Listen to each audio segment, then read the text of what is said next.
Digital university V C. Doctor Ciza തോമസിനെ പുറത്താക്കാൻ ലക്ഷ്യമിട്ടുള്ള നിയമഭേദഗതി ഓർഡിനൻസിനെതിരെ ഗവർണർക്ക് നിവേദനം. ഓർഡിനൻസിൽ ഒപ്പുവയ്ക്കരുതെന്ന് ആവശ്യപ്പെട്ടാണ് സേവ് യൂണിവേഴ്സിറ്റി ക്യാമ്പയിൻ കമ്മിറ്റി ഗവർണർക്ക് നിവേദനം നൽകിയത്. വി.സി. നിയമനത്തിലുള്ള ഭേദഗതി ചെയ്ത് സെർച്ച് കമ്മിറ്റിയുടെ ഘടന സുപ്രീംകോടതി വിധിക്ക് എതിരെന്നും വിലയിരുത്തൽ. അതേസമയം ഓർഡിനൻസ് സുപ്രീംകോടതിയുടെയും പല വിധികളുടെയും ലംഘനമെന്ന നിലപാടിൽ ഓർഡിനൻസിൽ ഗവർണർ ഉടൻ ഒപ്പിടില്ല.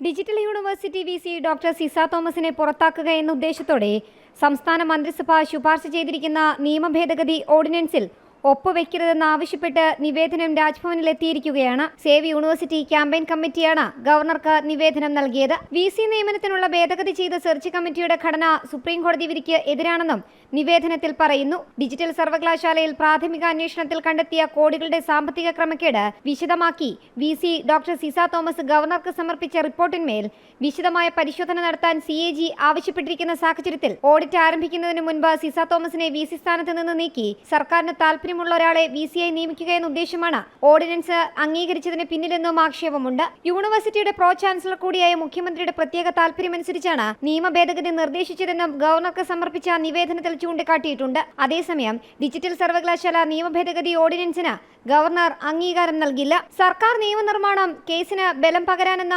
വിലയിരുത്തലാണ് ഗവർണർക്കുള്ളത്. Ordinance രാജ്ഭവനിലെത്തിയെങ്കിലും governor തീരുമാനമെടുത്തിട്ടില്ല. കഴിഞ്ഞ മന്ത്രിസഭാ യോഗമാണ് ഭേദഗതി ഓർഡിനൻസിന് അംഗീകാരം നൽകിയത്. താൽക്കാലിക വി.സി. നിയമനം സംബന്ധിച്ച കേസ് 13-ന് സുപ്രീംകോടതി പരിഗണിക്കുന്നുണ്ട്. വി.സി. നിയമനത്തിൽ സർക്കാരിന് മേൽക്കൈ ലഭിക്കുന്ന തരത്തിലാണ് ഡിജിറ്റൽ സർവകലാശാല നിയമത്തിൽ ഭേദഗതി വരുത്തിയത്. UGC മാനദണ്ഡങ്ങൾ പാലിക്കുന്നതിനും വി.സി. നിയമനം സംബന്ധിച്ച സുപ്രീംകോടതി നിർദ്ദേശം പാലിക്കുന്നതിനും വേണ്ടിയാണ് ഡിജിറ്റൽ സർവകലാശാല നിയമത്തിൽ ഭേദഗതി വരുത്തിയതെന്നാണ് സർക്കാരിന്റെ അവകാശവാദം. അതിനാൽ തന്നെ ഗവർണറുടെ തീരുമാനം നിർണായകമാണ്. ജനം, തിരുവനന്തപുരം.